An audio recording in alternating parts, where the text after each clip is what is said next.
Abidjan, le 8 septembre 2014.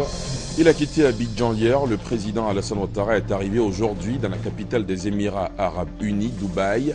Il prendra part à la conférence internationale des investisseurs qui aura lieu demain. La rencontre marquera le lancement de l'initiative régionale Investir dans l'UEMOA. Une image forte, les drapeaux de la Côte d'Ivoire et du groupe de la BAD ont flotté ce matin à l'immeuble CCIA, un symbole qui a donné le top départ de la première réunion du conseil d'administration du groupe de la Banque africaine de développement.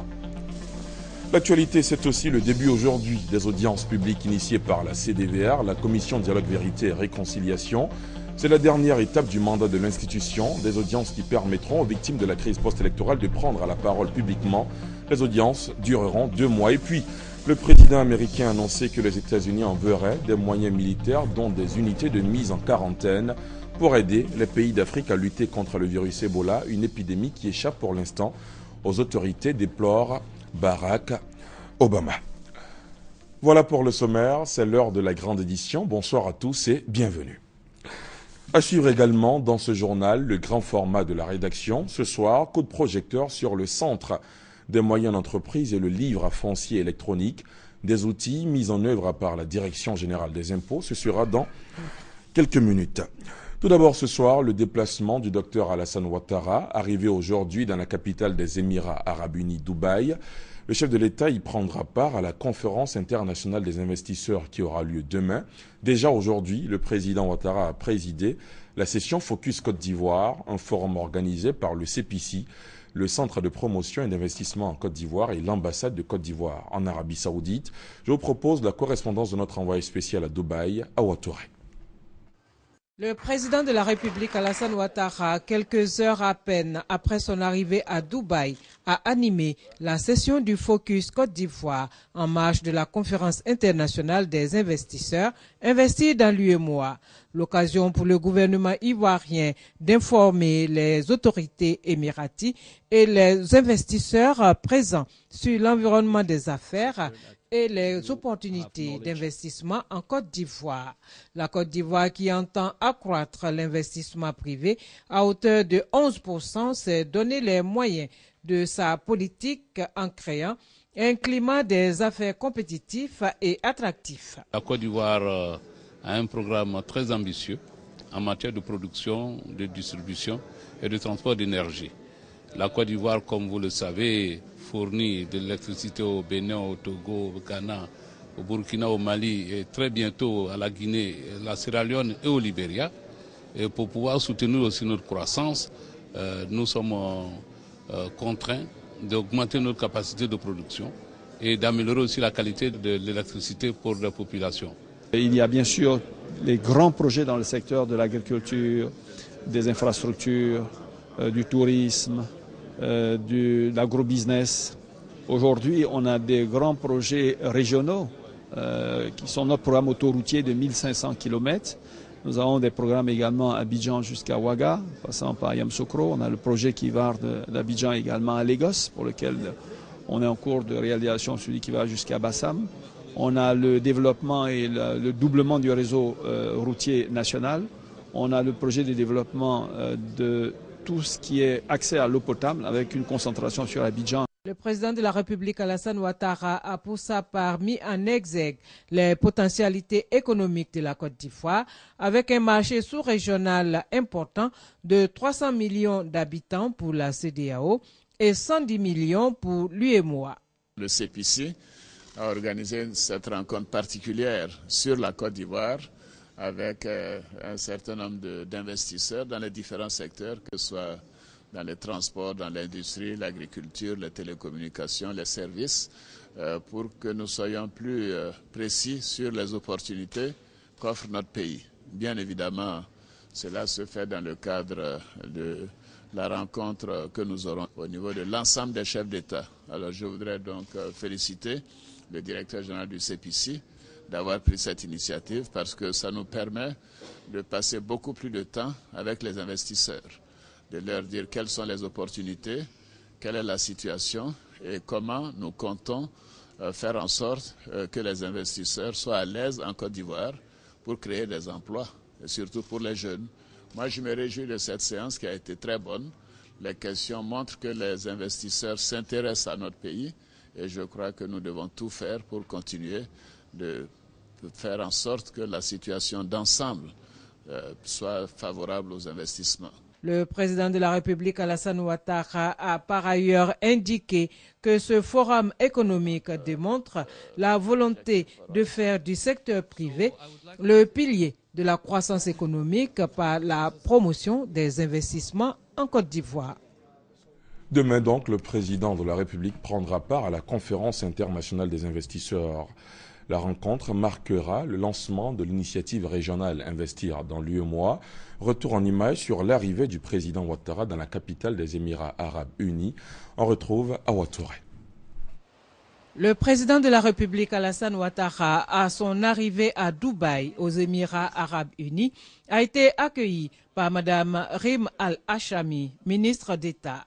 Le chef de l'État est à Dubaï, place financière importante des Émirats arabes unis, pour prendre part à la conférence internationale des investisseurs.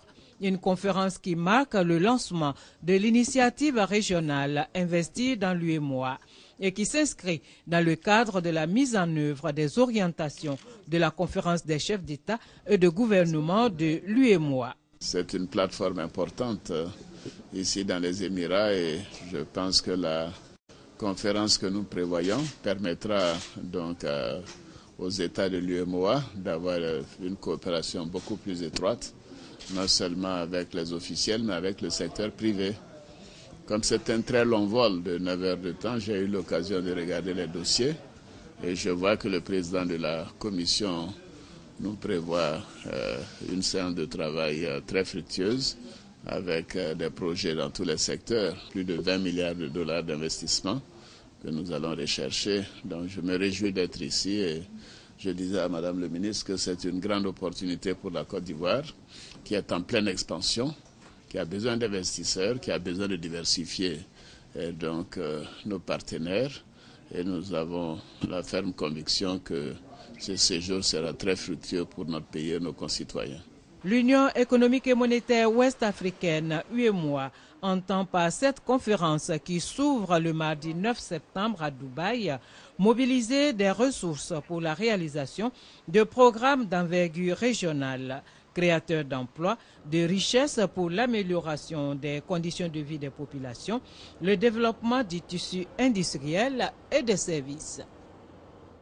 Retour à Abidjan, les drapeaux de la Côte d'Ivoire et du groupe de la Banque africaine de développement ont flotté ce matin au siège provisoire de l'institution à l'immeuble CCIA, un symbole qui a planté le décor à l'ouverture de la première réunion du conseil d'administration du groupe de la BAD.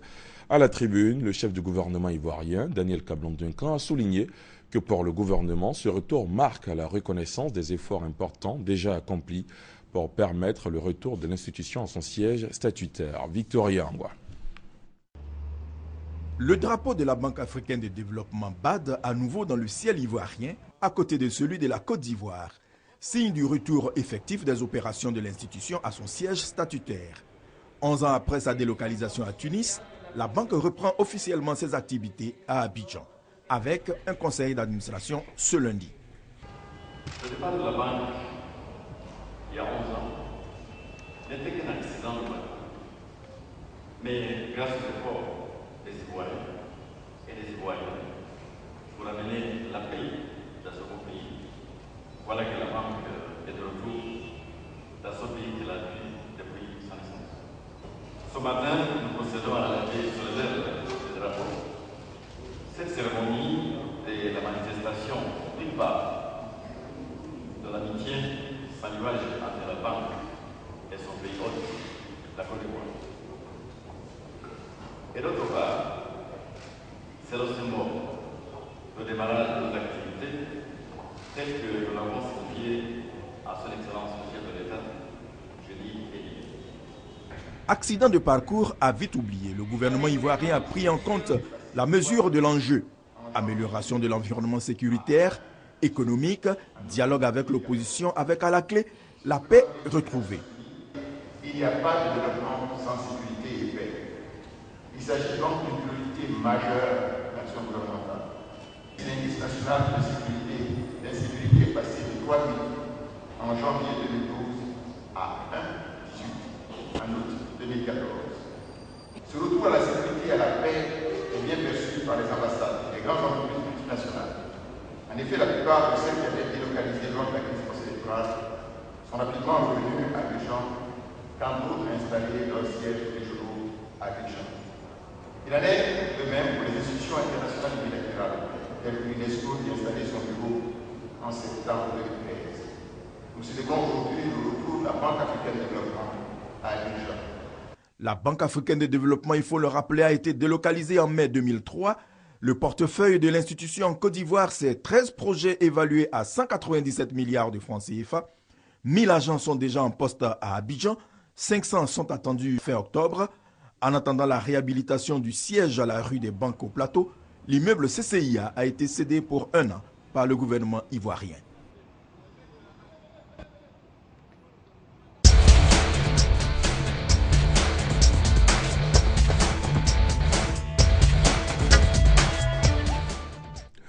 Le grand format de la rédaction ce soir met en lumière des réformes entreprises par la Direction générale des impôts, des réformes qui ont pour but de faciliter la tâche aux contribuables et améliorer les recettes fiscales. Au nombre des nouvelles réformes, on s'intéresse particulièrement au Centre des moyennes entreprises et le livre à foncier électronique. Que renferment-elles? Quelles sont leurs spécificités? Les réponses vous sont données dans le grand format, un sujet de Kader Ouattara et Hugues Veblay. Plateau, quartier des affaires d'Abidjan. Le Centre des moyennes entreprises accueille le Premier ministre Danek Ablandekan. Il est en visite de travail à la Direction générale des impôts. Le CME, fonctionnel depuis juillet 2014, assure la gestion fiscale des entreprises réalisant un chiffre d'affaires annuel compris entre 400 millions et 3 milliards de francs CFA hors taxes. À l'époque, toutes les entreprises qui avaient un chiffre d'affaires à partir d'1 milliard étaient aux grandes entreprises. Nous avons segmenté encore ces secteurs. Si vous sécurisez les recettes du secteur des grandes entreprises, vous arrivez à sécuriser les recettes du secteur des moyennes entreprises, c'est à peu près, je le dis, 80% du potentiel fiscal. 2 centres pilotes de moyennes entreprises ont été mis sur pied. Celui d'Abidjan Nord couvre les communes du plateau de Cocody et 5 autres. Le centre d'Abidjan Sud couvre en plus des communes de Port-Boué et Koumassi 2 autres. Au nombre des réformes entreprises par la Direction générale des impôts pour moderniser l'administration fiscale figure le livre foncier électronique. Il vient améliorer la qualité des services déjà rendus aux contribuables. Tout le monde se déplace à la tour E, ici, ou dans nos services, les contribuables. Il faut au fur et à mesure alléger leurs tâches. Et c'est dans ce cadre-là que nous avons créé et mis en œuvre le livre foncier électronique. L'expérience donne de bons résultats. Cette innovation est vraiment intéressante dans la mesure où, sur place, dans nos bureaux, on peut avoir accès à des informations. Lors d'une rencontre avec un vendeur et un acquéreur, en un clic, on peut voir la situation de l'immeuble et renseigner utilement les parties. Nous payons maintenant 2 fois, alors que par le passé, nous payons une fois. Aujourd'hui, je paye 3 000 francs pour la consultation électronique et 3 000 francs pour avoir le document physique qui fait preuve de foi. Mais quant au délai, il faut reconnaître que le livre foncier électronique raccourcit les délais. On ne peut pas imprimer le document, on ne peut que consulter. Notre souhait, c'est qu'on nous donne la possibilité d'imprimer ce document du bureau. Donc ça donnera une satisfaction tant aux utilisateurs que nous sommes, et puis les frais seront toujours perçus parce qu'on nous débite sur le compte que nous avons sur notre abonnement. Les différentes réformes destinées à améliorer les recettes fiscales, le Premier ministre Danek Ablandekan a pu les apprécier au cours de sa récente visite de travail à la DGI. Elles ont été mises en exergue par le ministre chargé du budget. Nous avons mis en place une interconnexion informatique entre la Direction générale des impôts et la Direction générale des douanes. Cela nous a permis de voir et de procéder à certains reclassements d'office. Les réformes engagées par la Direction générale des impôts réjouissent le Premier ministre soucieux d'une gestion optimale des finances publiques. Il faut aller vers la réforme fiscale au niveau de la Côte d'Ivoire, en vue notamment d'avoir une base fiscale plus élargie et avec des taux plus bas. On a déjà commencé, vous savez, avec le droit de mutation qui est à 10%, on est actuellement à 6%. Il y a d'autres domaines dans lesquels nous allons faire des efforts, de manière à ce que le contribuable ne soit pas trop imposé. Mais pour ça, il faut que l'assiette soit plus large. Et j'ai demandé au ministre de manière à ce qu'on étudie qu'avant la fin de l'année, une décision soit prise par le gouvernement pour baisser le taux des impôts en matière de fiscalité concernant les maisons. C'est important de le faire. Afin d'aider le gouvernement à atteindre ses objectifs, la DGI entend se donner tous les moyens. La nouvelle technologie nous permet d'aller plus vite, d'abord en gain de temps, ensuite dans l'efficacité du traitement, de l'information. Donc c'est vraiment une DGI. Moi je rêve d'une DGI où on sera au niveau des standards internationaux. À la Direction générale des impôts, l'on a pleinement conscience des efforts qui doivent être faits pour nettement améliorer les recettes fiscales. Ils seront faits de façon progressive, souligne-t-on, dans cette administration qui enregistre sur un objectif fixé à fin juin 2014 à 766 milliards de francs CFA, des réalisations de 794 milliards de francs CFA en termes de recettes brutes, soit 106% de taux de réalisation. On parle toujours économie, la simplification et la réduction des procédures, des délais et coûts de création d'entreprises en Côte d'Ivoire constituent des avancées notables dans l'assainissement du climat des affaires, ce qui a permis notamment la création de 4000 entreprises depuis le mois de janvier 2014. Ce sont les mots d'Emmanuel Essis, directeur général du CPC, à la faveur d'une rencontre de sensibilisation sur les réformes gouvernementales en matière de constitution de sociétés commerciales initiée par le CPC et l'Association professionnelle des banques et établissements financiers de Côte d'Ivoire, APBFCI, le compte-rendu de Francis Boifou. Avec les nouvelles dispositions relatives à la création d'entreprises commerciales, plus besoin de débourser forcément 10 millions de francs CFA pour créer une SARL, Société à responsabilité limitée. Aujourd'hui, l'État crée un cadre légal, mais laisse la responsabilité économique à l'entrepreneur pour réaliser son affaire. Aujourd'hui, créer une SARL ne coûte que 15 000 francs CFA. L'État fait sa part en défiscalisant. Et ce sont les opérateurs qui s'en réjouissent. Selon le Centre de promotion des investissements en Côte d'Ivoire, CPC, plus de 1900 entreprises ont été créées entre le 15 mai et le 31 août dernier, contre 908 entreprises l'année dernière à la même période, soit plus du double cette année. Donc l'appel que j'ai lancé à nos jeunes et à nos femmes et à toute la population, c'est ceux qui se sentent âme d'entrepreneurs, qui se sentent âme de créateurs d'entreprise, de venir aujourd'hui créer l'entreprise au CPC et de venir bénéficier de ces avantages que donne le gouvernement.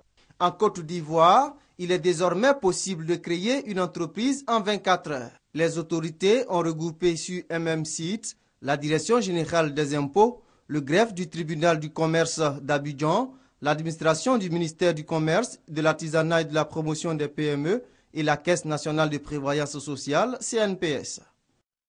L'actualité ce lundi, c'est aussi le début des audiences publiques initiées par la CDVR, la Commission Dialogue Vérité et Réconciliation, des audiences qui permettront aux victimes de la crise post-électorale de prendre la parole publiquement depuis ce matin et pendant les 2 mois à venir. La Commission Dialogue Vérité et Réconciliation a donc lancé ces audiences publiques, dernière étape du mandat de l'institution. Pour démarrer, une trentaine de cas emblématiques doivent passer devant les commissaires. Les précisions de Salimatou Dia et Léon Bro. Face à face, victimes et perpétrateurs d'actes de violence commis entre 1990 et 2011. Les audiences publiques de la CDVR, la Commission Dialogue Vérité et Réconciliation, pour proposer un plan d'indemnisation au président de la République, ont démarré ce lundi. Sont appelés devant les commissaires de la CDVR sur une période de 2 mois, à raison de 6 par jour, sans victimes emblématiques, c'est-à-dire des personnes dont le préjudice subi a été effectivement établi grave à la suite d'enquêtes. Une fois que les commissaires sont installés, ils appellent l'affaire qui a été enrôlée, ils appellent la victime vient, s'explique, les commissaires lui posent des questions, Si cette victime-là a identifié son bourreau, on l'appelle, le bourreau vient, se fait questionner par la commission. Outre le plan d'indemnisation, la CDVR entend par ses audiences rapprocher victimes et présumés bourreaux, et c'est pour la commission la façon idoine de réconcilier les Ivoiriens. Rien de ce qui sera fait ne doit être interprété contre qui que ce soit. Il est bon d'indiquer à nos compatriotes que nous ne sommes pas une cour, nous ne sommes pas juges. Ici, on ne juge pas. Ici, on écoute. Ici, on compatit. Ici, on incite les uns et les autres et on encourage à la vérité. Car il ne s'agit pas de cautériser, il s'agit de soigner la plaie en profondeur. Ces audiences sont ouvertes au public, sauf la presse. Pour la CDVR, ces dispositions visent à protéger victimes, témoins et présumés bourreaux d'éventuelles représailles. Toutefois, toujours selon le président de la CDVR, ces audiences seront diffusées 10 fois par semaine par les médias d'État. Il s'agit d'inviter les populations à tirer les leçons de ces violences afin que plus jamais cela ne se reproduise en Côte d'Ivoire. Dans l'actualité politique, l'Alliance des forces démocratiques suspend la participation de ses représentants aux travaux de la commission électorale indépendante, une décision qui intervient 3 jours après la réélection de Youssouf Bakayoko à la tête de l'institution et la formation du nouveau bureau de la CEI. Cette décision a été annoncée dans la journée au cours d'une conférence de presse. Quelles sont les raisons qui ont motivé cette nouvelle position de l'Alliance des forces démocratiques? Michel Digré, explication. Nous avons décidé au sein de l'Alliance d'axer nos efforts sur la recherche du consensus. Et c'est dans cet état d'esprit que nous avons demandé la vice-présidence et le poste de secrétaire. Tant que nous n'aurons pas été entendus, nous suspendons la participation de nos représentants aux travaux de la Commission. Il ne s'agit pas pour eux, soyons clairs, de démissionner ou de quitter la CEI.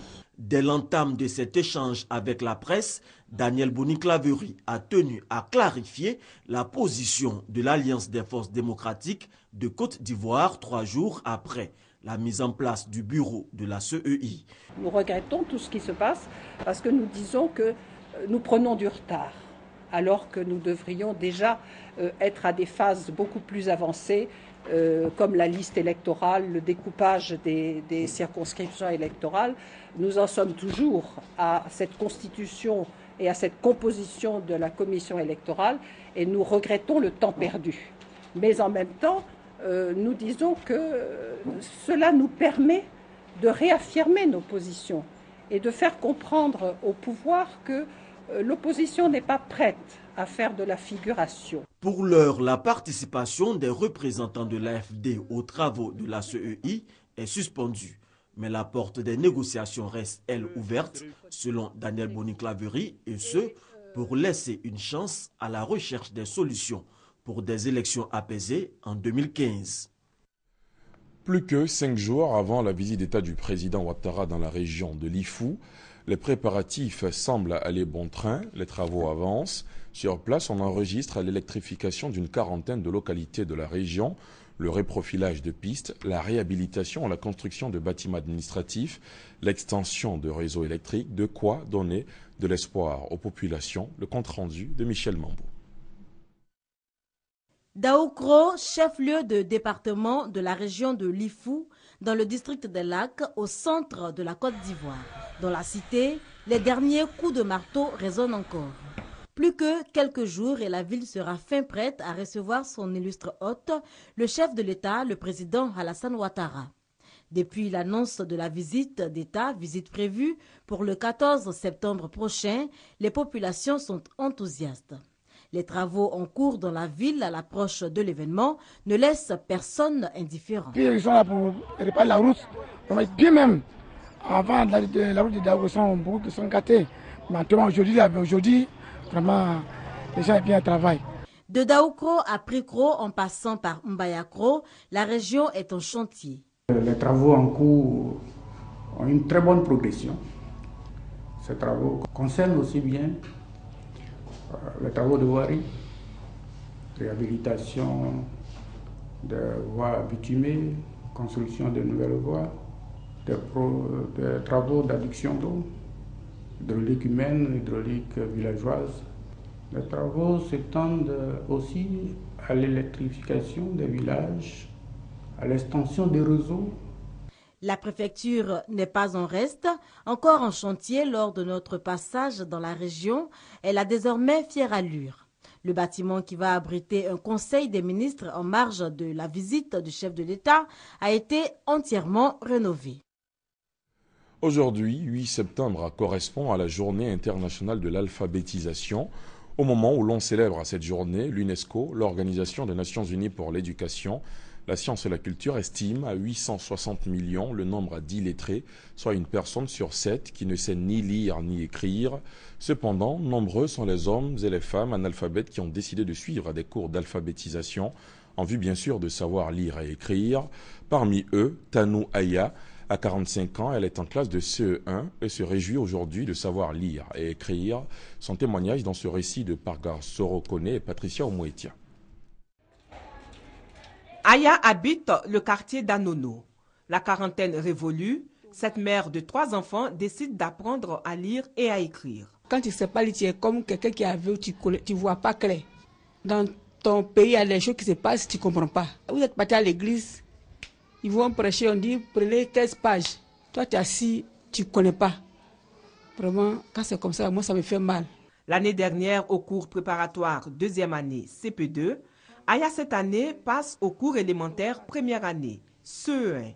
Un exercice de lecture donc pour se recycler. To, a, ta, to, o, to, iti. La décision d'Aya apprendre à lire et à écrire bénéficie du soutien de Joséphine, fondatrice du Centre ivoirien d'alphabétisation. Elle encourage les illettrés à fréquenter les centres d'alphabétisation. Il ne faudrait pas qu'elles se gênent. Elles doivent venir. Moi, je suis dispo pour les recevoir. On a un cadre qui est accueillant, on est dans une école. Quand elles vont venir, elles verront qu'il y a des personnes plus âgées qu'elles et que les patrons de maison n'ont qu'à laisser leurs employés venir lire et écrire pour qu'eux-mêmes, ça les aide. Par exemple, quelqu'un qui surveille ton enfant, ce n'est pas lire et écrire. Comment il peut lire la notice des médicaments? Pour les populations, l'alphabétisation joue un rôle très important dans la société. Aujourd'hui, ne pas savoir lire et écrire, c'est vraiment un danger. Toute personne qui ne sait pas lire et écrire est comme dans le noir et tu ne peux rien faire. Tu as toujours besoin de quelqu'un. L'alphabétisation au service du développement durable, c'est le thème retenu cette année pour la Journée internationale de l'alphabétisation. Pour notre pays, le thème choisi est « Stratégie d'alphabétisation pour une Côte d'Ivoire émergente ».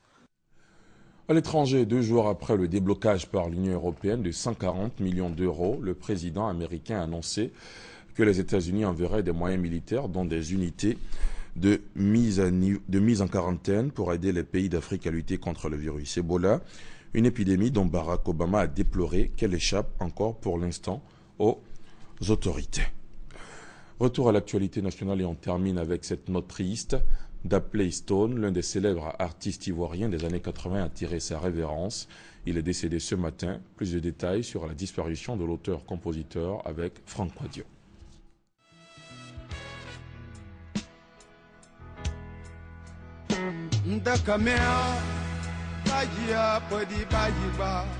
Indépendance, 1982. Le 45 tours qui révèle Dapley Stone dans le Gotha culturel ivoirien. La voix de velours de Dapley Stone s'est hélas éteinte ce lundi matin au CHU de Trècheville.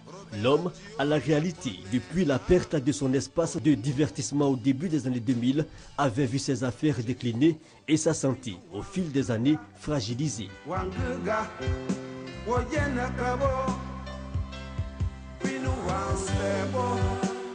8 septembre, donc, la nouvelle tombe. Dapley Stone, gravement malade depuis 1 mois, est décédé. L'information envahit les réseaux sociaux. Indépendance, mais aussi Cousin et d'autres titres à succès. Dapley Stone avait au total produit 6 albums. Adieu l'artiste.